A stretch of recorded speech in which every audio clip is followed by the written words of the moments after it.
Bonjour et bienvenue dans cette toute nouvelle vidéo pour les terminales ici en spécialité mathématiques. Enfin, plutôt maths complémentaire d'ailleurs, que spécialité, puisque c'est plus dédié à vous. À chaque fois, j'oublie. Du coup, dans cette vidéo, le but, c'est d'apprendre ce que c'est qu'une loi uniforme. Donc, on va un petit peu travailler là-dessus. Donc, il y aura deux vidéos. Il y a une vidéo courte et ensuite une vidéo d'exo là-dessus. Voilà. Donc là, on va définir ce que c'est qu'une loi uniforme. Plus précisément sur un intervalle précis, en fait. Parce que quand on parle de loi uniforme, ça sera toujours sur un intervalle.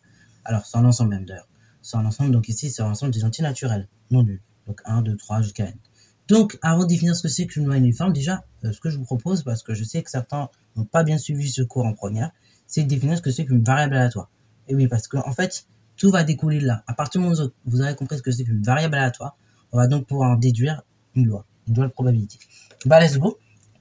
Donc là, petit rappel, on va définir de ce que c'est qu'une variable aléatoire.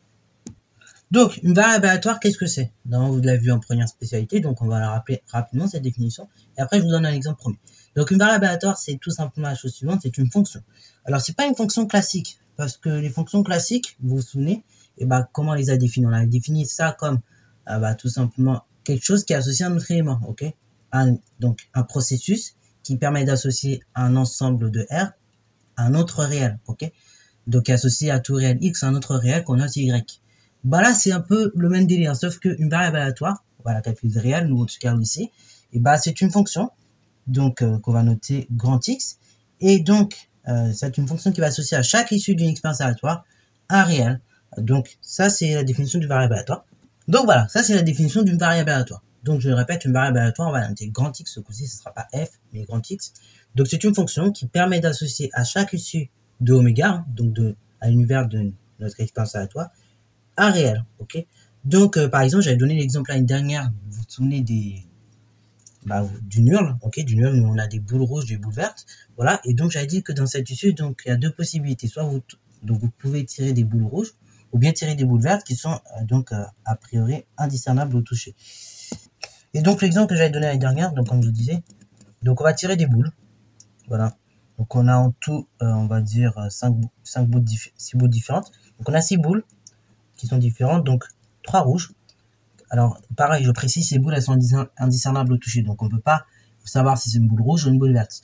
Donc, on a 3 rouges qu'on va numéroter de 1 à 3, donc R1, R2, R3, et on a 3 vertes qui sont numérotées de la façon suivante. Donc ici, on a V0, V3, V5. Ok, donc V0, c'est-à-dire la chiffre 0, V1, donc c'est-à-dire sur la boule verte, il y a un numéro 3, et V5, c'est sur la boule verte, il y a un numéro 5. De même, R1, c'est-à-dire sur la boule rouge, il y a un numéro 1, sur la boule rouge, il y a un numéro 2, R2, et sur la boule rouge, il y a un numéro 3. Ok, c'est bon? Bon, let's go. Donc, là où ça va être marrant, c'est que, du coup, on va miser 2 euros à chaque fois. En fait, à chaque fois qu'on va, avant de tirer la boule, donc on mise 2 euros. Donc, avant le tirage d'une boule, hein, on tire qu'une boule. Et bien évidemment, on remet. Hein. Après, une fois qu'on a remis on a tiré la boule, on la remet. Et donc, après avoir misé donc vos 2 euros, on va noter grand X, donc la variable suivante, la variable qui va donner le gain en euros. Alors, let's go. Alors, du coup, on a différentes possibilités. Donc, on met 2 euros, je tombe sur la boule rouge, donc numéroté 1. Ça veut dire que concrètement, j'aurais perdu 2 euros, j'en gagne 1, donc j'en ai perdu 1. Ok? Alors, du coup, on va noter. Donc là, on va noter tout ça. Donc déjà, premier élément qu'il faut avoir, c'est les différentes valeurs que grand X peut prendre. Donc, comme je vous dis, si j'ai des boules rouges, prenez les boules rouges. Donc, on a 3 possibilités. Grand X, il peut valoir, tout simplement, moins 2 plus 1, c'est-à-dire moins 1. Et grand X, il peut aussi valoir moins 2 plus 2, 0. Ou grand X, il peut valoir, donc ici, moins 2 plus 3, 1. Donc ça, ici, ce sont les valeurs que nous renvoie grand X. Si je pioche une boule verte. Et là, pareil, 3 possibilités. Soit donc je mise 2 euros et j'en gagne 0. Donc j'ai perdu 2 euros. Soit je mise 2 euros, j'en gagne 3.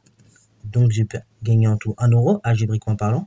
Soit je perds donc 2 euros et je prends la boule verte numérotée 5. Donc je gagne 5 euros, ça fait 3. Donc là, du coup, ça fait les valeurs de grand X. lorsque je vais trouver des boules vertes, ok? Là, les valeurs de grand X, lorsque je vais trouver des boules rouges. Ainsi, donc, à l'aide de cela, dans un second temps, on va pouvoir établir ce qu'on appelle la loi de probabilité de notre variable aléatoire, ok? Donc, la loi de probabilité afin d'obtenir un gain négatif, afin d'obtenir un gain égal 0, un gain égal 1 et un gain égal 3, ok? Ou un gain égal moins 2. Donc là, du coup, ça veut dire quoi? Concrètement, ça veut dire que grand X peut prendre les valeurs suivantes. Donc, il peut prendre l'ensemble des valeurs suivantes. Donc, il peut prendre la valeur, donc là, on va les mettre dans l'ordre. Il peut prendre moins 2, moins 1, 0, 1 et 3. Voilà, donc ça, c'est l'ensemble des valeurs que votre variable aléatoire peut prendre. Voilà, donc à l'issue du tirage et de la mise qui a été faite.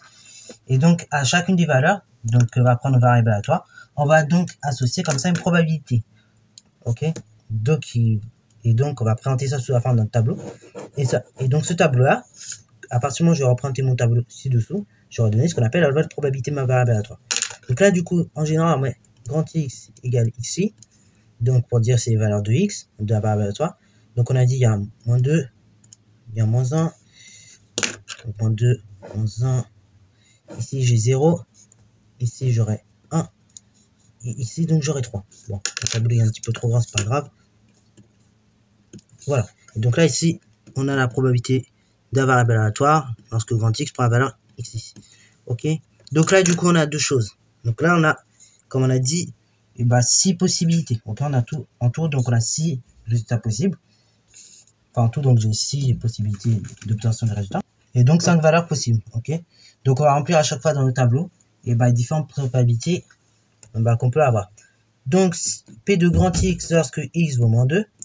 Et j'ai combien de choses? Donc là, c'est cardinal de moins 2 sur donc cardinal de oméga. En gros, c'est le nombre de cas possibles, donc de cas favorables qu'on appelle. Donc le nombre de façons d'obtenir moins 2 divisé par le nombre de valeurs totales. Voilà. Cardinal, c'est juste un nombre d'éléments. Donc du coup, ça fait un élément. Donc on peut obtenir qu'une seule fois moins 2 divisé par les 5 possibilités. Ok. Enfin non, attention, c'est même pas les 5 possibilités en réalité. En réalité, donc il y a 6 tirages, enfin vous avez 6 combinaisons possibles, donc divisé par le nombre de combinaisons, c'est-à-dire 1 sur 6. Bon, maintenant on va faire de même pour la probabilité que nos variables aléatoires renvoient la valeur moins 1. Donc là c'est cardinal de moins 1 sur cardinal de oméga. C'est-à-dire c'est le nombre de cas favorables, donc de possibilités d'obtenir d'obtenir le moins 1. Donc là je vois que j'ai une seule possibilité ici, divisé par le nombre total de possibilités 6. Donc ça fait 1 sixième. Bon, pour 0 c'est le même principe, donc c'est cardinal de 0. Donc il y a une seule fois, il y a une seule chance d'obtenir 0 sur combien de possibilités? 6 possibilités. Pour 1, donc la probabilité que la variable nous renvoie la valeur 1, donc c'est cardinal de 1 divisé par cardinal d'oméga. Donc là on a deux possibilités d'obtenir la valeur 1, ici et ici. Et on divise par le nombre total de possibilités ici. Donc ça fait 2 sur 6 ou bien 1 tiers. Donc en terminal on met 1 tiers. Et après donc pour la valeur 3 j'ai une possibilité sur 6. Voilà, donc là ce que je viens de faire, là j'ai donné ce qu'on appelle comment ça s'appelle? Là ici ce que je viens de faire, donc je viens de donner la loi de probabilité de X. Ok. Ça donc c'est la loi de X que je viens de donner ici. Et donc pour une variable aléatoire, on avait défini un certain nombre de paramètres, la variance, l'écart type et ainsi de suite. Bon, voilà, donc ça c'était un petit rappel que je voulais vous faire. Alors, justement, petit rappel que je voulais vous faire qui était très important, donc sur la variable aléatoire, parce que justement, si vous n'avez pas très bien capté ce que c'est qu'une variable aléatoire, du coup, vous ne pourrez pas comprendre la notion de loi uniforme. Parce que oui, vous avez constaté que dans l'expérience précédente, vous aviez plus de chances d'obtenir 1 euro que d'obtenir, par exemple, 2 euros, ou même 4 euros. Vous voyez un peu de délire. Donc, ça veut dire que notre loi ici, elle est tout sauf uniforme, déjà d'une. Parce que, il y a certains éléments qui ont plus de chances d'être obtenus que d'autres. Ok? Et donc là, ici, on va parler de loi uniforme. Ok? À partir du moment où si votre variable aléatoire grand X, tout simplement, elle peut prendre les valeurs, donc, comme valeur, les entiers de 1 jusqu'à n, de manière équiprobable. C'est-à-dire, autrement dit, si la probabilité d'obtenir, donc, par la variable aléatoire, donc, une valeur de grand X qui est égale à k, c'est égal à 1 divisé par n. Et ce pour tout entier, donc k allant de 1 jusqu'à n. Voilà. Donc ça, on va noter cette définition. Donc concrètement, ça veut dire quoi? Ça veut dire qu'en fait, si vous avez une variable aléatoire qui suit une loi uniforme sur 1, 2, 3 jusqu'à n, donc sur cet ensemble-là, et ben, elle va suivre cette loi uniforme à partir du moment où, en fait, et ben, tout simplement, elle va pouvoir prendre des valeurs comprises entre des valeurs K, donc des valeurs entières, K, allant de 1 jusqu'à N, et ce, de manière équiprobable.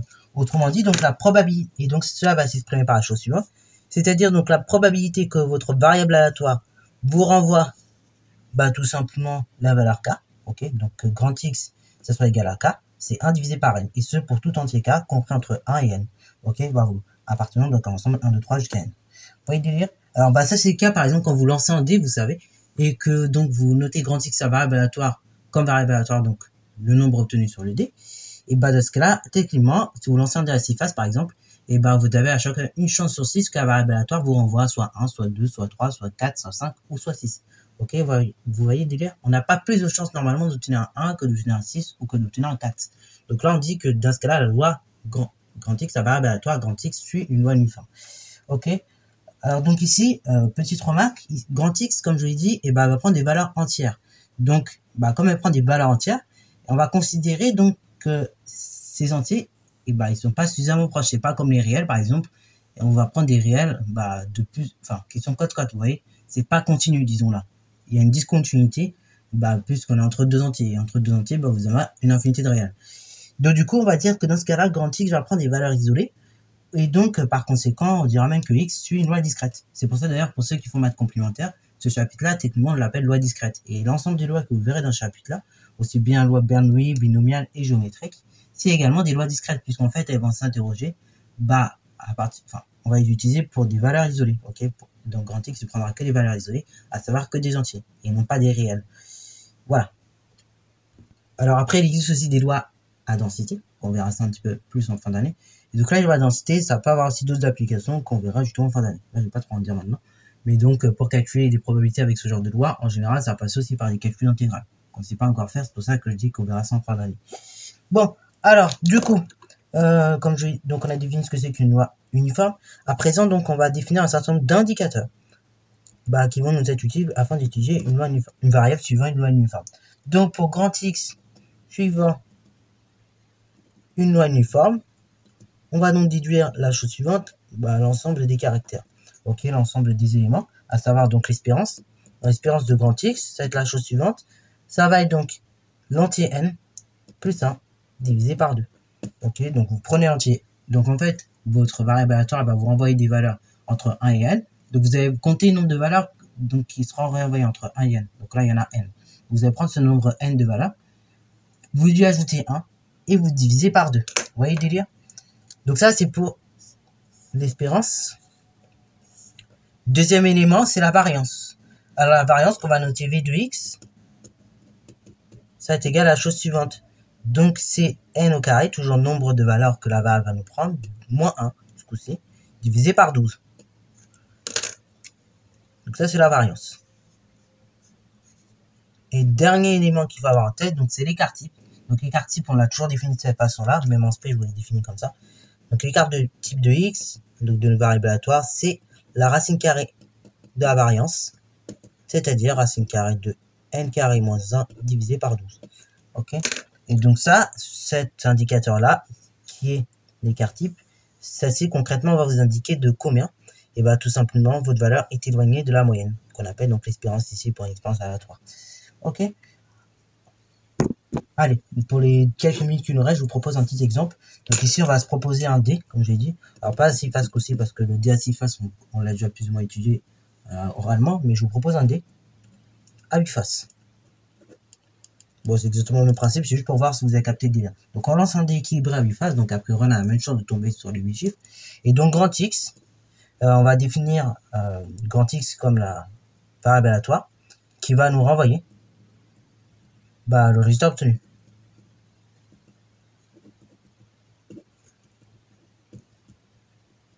Et donc là, bah, comme on a la même probabilité d'obtenir un 1, un 2, un 3, un 4, etc., on va dire que grand X suit une loi uniforme, déjà d'une. Grand X donc suit une loi uniforme.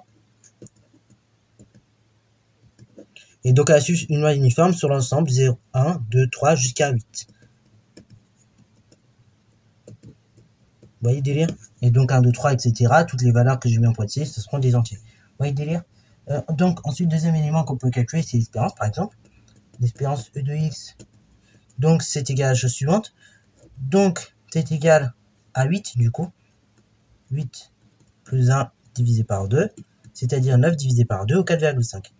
Donc a priori, eh ben, en moyenne, vous êtes censé obtenir entre 4 et 5 si vous lancez le dé. Ok, c'est ce que ça veut dire. Ensuite, donc deuxième élément, c'est tout simplement l'écart type. On peut aussi déterminer l'écart type. Et donc l'écart type, c'est racine carrée de la chose suivante. Donc ce sera racine carrée de n au carré plus moins 1 divisé par 12, ce qui veut dire 8 au carré moins 1 divisé par 12. Ce qui veut dire donc ça fait racine carrée de 8 au carré 64 moins 1, donc 63 divisé par 12. Bon, là, pas de chance, on va faire un peu de racine carrée. Ne vous inquiétez pas, ça va pas durer longtemps. Donc racine carrée de a sur b, c'est racine de a sur racine de b. Donc ça fait racine de 63 sur racine de 12. Allez, c'est bientôt terminé. Racine de 63, donc 63 c'est 9 fois 7. Donc autrement dit, c'est racine de 3 au carré fois racine carrée de 7. Là, je vais un peu vite, je décompose comme ça. Divisé par racine de 12. Ce qui fait donc 3 racine de 7 sur racine de 12. Je multiplie par racine de 12. Ça fait 3 racine de 7 racine de 12 divisé par 12. Alors on peut même simplifier. Donc on peut simplifier, je disais, 3 et 12, donc ça fait 1 quart. Racine carrée de 7 fois racine de 12. Donc là, a priori, on ne peut pas simplifier. Donc on va dire directement, ça fait racine carrée de... Donc ça fait 1 quart multiplié par racine de 84. Alors là, du coup, 84, a priori... Bon, et après, on peut même simplifier encore plus, en fait. Racine carrée de 84, si on réfléchit un petit peu. Donc, on voit ça fait 1 quart racine carrée, donc de 2 au carré, fois racine carrée de, tout simplement, on a dit 21. Et donc, du coup, ça fait tout simplement racine de 21. Voilà, parce que du coup, le 2 au carré et le 4, ils vont simplifier. Enfin, n divisé par 2. Racine carrée de 21 divisé par 2. Parce que, oui, attention, racine carrée de 2 au carré, c'est 2 au carré d'abord. Donc 4. Et racine carrée de 4, c'est 2. Voilà. Et donc, du coup, là, non, ça va pas simplifier directement. Il va rester un demi. Donc, racine de 21 sur 2. Et quand vous relevez cette quantité au carré, vous obtenez la variance. Donc, la variance, on peut dire c'est l'écart type au carré. Donc, ça fait racine carrée de 21 au carré, ce qui fait 21, sur 2 au carré, 4. Voilà. Donc là, c'est une autre manière, encore une fois, d'obtenir la variance via l'écart type. Voilà. On est au carré, c'est l'écart type. Voilà, donc c'est tout pour cette vidéo. J'espère qu'elle t'a plu. Comme d'habitude, si c'est le cas, n'hésite pas à la liker, commenter et bon reste à toi en mathématiques et en sciences.